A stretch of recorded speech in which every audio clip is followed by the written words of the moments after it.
সেপারেশনে ছিলাম, কোনো যোগাযোগ ছিল না। তো উনি পরবর্তীতে আবার আসেন, এসে বলে যে আজকে আমি এসেছি আর আসবো না। কোনো কারণ উনি আসবে না বলতে বলতে তারপর আমার এই ছেলে গর্ভে আসে। একটা ডিভোর্সের কাগজ হলো আমার বাচ্চা হওয়ার আগে, আরেকটা হলো আমার বাচ্চা হওয়ার পরে। আমার বাচ্চাটা কি পাপ করছে, ওকে নিয়ে কেন কিছুদিন পর পর এরকম কথা উঠবে? আপনারা দেখেন আমার বাচ্চাটা যে খেলতেছে, ও নিষ্পাপ, ও কি বুঝে? আমার নাম খাদিজা আক্তার। আজকে আপনাদের এখানে আসার মূলত কারণ হলো আমার পারিবারিক বিষয়। আমার ছোট্ট একটা বাচ্চা, তার স্বীকৃতি বলতে পারেন, আমার স্বীকৃতি দুটো বিষয়, কিন্তু আমার স্বীকৃতি থেকেও বড় যেটা হলো সেটা হলো আমার বাচ্চার স্বীকৃতির জন্য এখানে আসা। কখনো ভাবতে পারিনি এভাবে আপনাদের এখানে আসতে হবে। আমার 2018 সালে অর্ক ওভারসিজের যে মালিক আরাফাত হোসেন সোহাগ, তার সাথে পরিচয় হয়। মূলত তার সাথে পরিচয় হয় সেটা বিদেশ যাওয়ার উদ্দেশ্যেই তার সাথে তার অফিসে যোগাযোগ করতে যাই। সেক্ষেত্রে তার সাথে পরিচয় হওয়ার পরে সে আমাকে বিয়ের প্রস্তাব দেয়। বিয়ের প্রস্তাব দেওয়ার পরে আমাদের 2019 সালে পারিবারিকভাবে বিয়ে হয়। বিয়ে হওয়ার পরে সে কখনো বিয়ের বাচ্চার স্বীকৃতি বা আমাকে যে বিয়ে করছে এটা কোনোদিন প্রকাশে আনতে চায়নি। আজকে দীর্ঘ 6 বছর পরে আমি অনেকটা বাধ্য হয়ে আপনাদের এখানে এসেছি। কারণ যেহেতু আমি না হয় গোপনে প্রকাশের বাইরে থাকলাম, কিন্তু আমার যে বাচ্চাটা, তার তো একটা পরিচয় দরকার আছে। উনি আমার সাথে দীর্ঘ 6 বছর সংসার করার পরে এখন সে বলতেছে বিভিন্ন জায়গায় যে আমার সাথে তার ডিভোর্স হয়ে গেছে।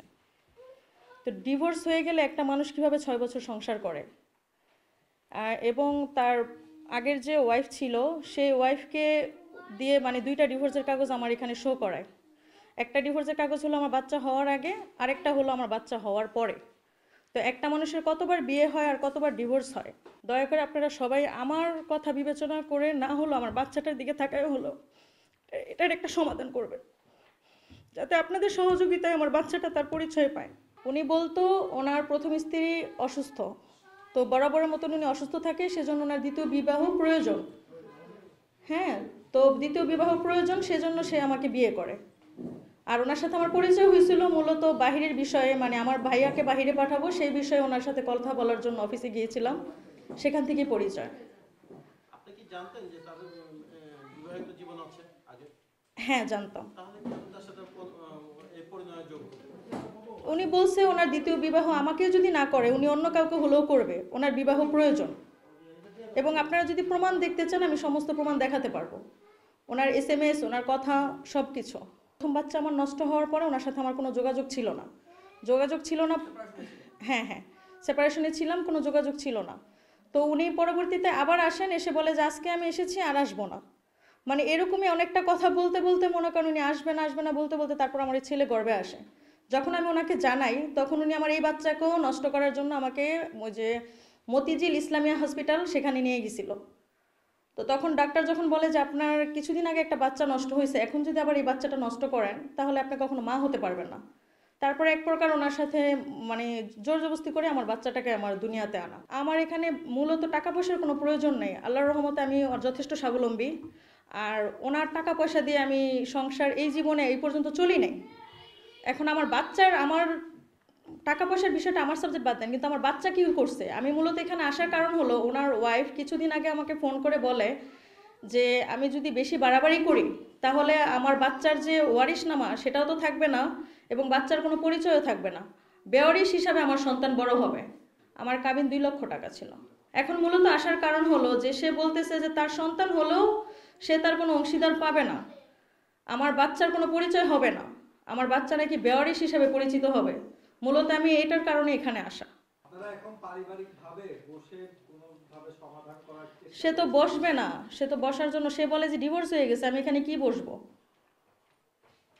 তো ডিভোর্স হয়ে গেলে সে কিভাবে বসবে? তাহলে ডিভোর্স হয়ে গেল, আমার কাছে সিসি ক্যামেরার ফুটেজ আছে, তাহলে উনি আমার বাসায় কেন আসলো বা আমাদের সাথে সংসার কেন করলো? এবং আমার যে বাচ্চাকে দেখাশোনা করে হাউসমেট, উনিও সাথে আছে, ওনাকে জিজ্ঞাসা করেন যে আমার হাজবেন্ডকে দেখছে কিনা। তাহলে ডিভোর্স হলে তাকে বাসায় কিভাবে দেখলো? ডিভোর্স বলতে একবার হলো ওনার বড় ওয়াইফ যখন আমাকে বিয়ে করছে জেনে যায়, তখন আমাকে বলল কি যে দেখো আমাদের একটা ডিভোর্সের একটা কাগজ করে দেখানো দরকার, যেটা যেহেতু ও জেনে গেছে, না হলেও খুব ঝামেলা করবে। তো এরকম করে সে আমার কাছ থেকে একটা সাইন নেয়, কিন্তু সেটা যদি ডিভোর্সই হয় তাহলে সে এতদিন আমার সাথে কিভাবে সংসার করলো? ওনাকে আমি কিছুদিন আগেও প্রশ্ন করি যে এরকম তো কথা হচ্ছে, কারণ যেহেতু তোমার বড় ওয়াইফের কাছে এই কাগজটা আছে, তো এখন সমাজে তো আমার একটা স্বীকৃতি দরকার আছে, তো এটা করতে গেলে কি দরকার, তো যে অ্যাডভোকেটের মাধ্যমে উনি আমার একটা সাইন নেয়, ওনাকে ফোন করি, উনি বলে যে আপনারা আবার বিয়ে করলে আপনাদের সম্পর্ক বৈধ হবে। তো এর জন্য ওনাকে আমি অনেকবার প্রশ্ন করি, এবং ভয়েস রেকর্ডটা আপনারা একটু শুনেন, শুনলে বুঝতে পারবেন, জাস্ট 1 মিনিটের একটু ভয়েস রেকর্ড। একটা বিষয় হলো আমাদের এই যে ঈশার ব্যাপারটা, বিয়ের ব্যাপারটা, এটা কি করবো? চাইবো না, কবে করবা?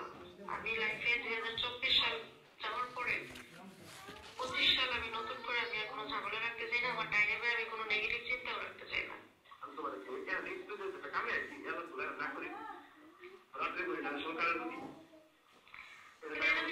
না না, সে ঠিক আছে, সেটা তুমি করো, সমস্যা নেই। একটা ডেট তো দিবা, আমি তো মানুষের কাছে লজ্জিত হই। আচ্ছা তাহলে ঠিক আছে, আমি তাহলে তোমার সন্ধ্যার পরে কল দিব। আচ্ছা শুনছেন? তো মূলত এই বিষয়গুলো নিয়েই যখন ওনার সাথে এখন কথা, মানে এখন উনি একদম ধরাছোঁয়ার বাইরে। তো কেন আসলাম, আশা করি আপনারা সব উত্তর পেয়ে গেছেন।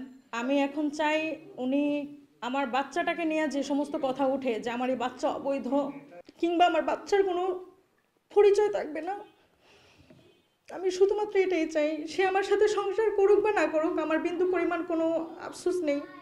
কিন্তু আমার বাচ্চাটা কি পাপ করছে, ওকে নিয়ে কেন কিছুদিন পর পর এরকম কথা উঠবে? আপনারা দেখেন আমার বাচ্চাটা যে খেলতেছে, ও নিষ্পাপ, ও কি বুঝে? তার তো আরও 3টা সন্তান আছে, তা ওনাদের যদি পরিচয় থাকে, ওর কেন থাকবে না? সে তো আমার সাথে নিয়মিত সংসার করতেছিল, সে বাচ্চা কেন দেখতে আসবে না? এই যে বিয়ের কথাটা আপনারা শুনলেন না, এটা নিয়ে যখন কথা হয়েছে যে সমাজের মুখে, তো আমি লজ্জিত হই, কারণ তার কাছে কাগজ প্রমাণ আছে, তো আমি কোন সমাজে গিয়ে দাঁড়াবো? তখনই মনে করেন সে এড়ায় যাচ্ছে, সে এখন ধরাছোঁয়ার বাইরে, আর সেই জন্যই মূলত বাধ্য হয়ে আমি এখানে আজকে। বাচ্চার খরচ সে মান্থলি 5,000 10,000 পারলে দিত, না পারলে নাই। আমার তো মূলত টার্গেট এটা না যে তাকে হ্যারাসমেন্ট করব, আমার আইনের কাছে যেতেই হবে, এটা না। যদি সে কোনো সমস্যার সমাধানে আসে, আমি আইনের কাছে যাব না, আর সে যদি সমাধানে না আসে, আমি অবশ্যই আইনের কাছে যাব। ওনার বাবার নাম হলো সিরাজুল হক, মায়ের নাম হলো শাহানাজ পারভিন, 1743 শ্রীপুর।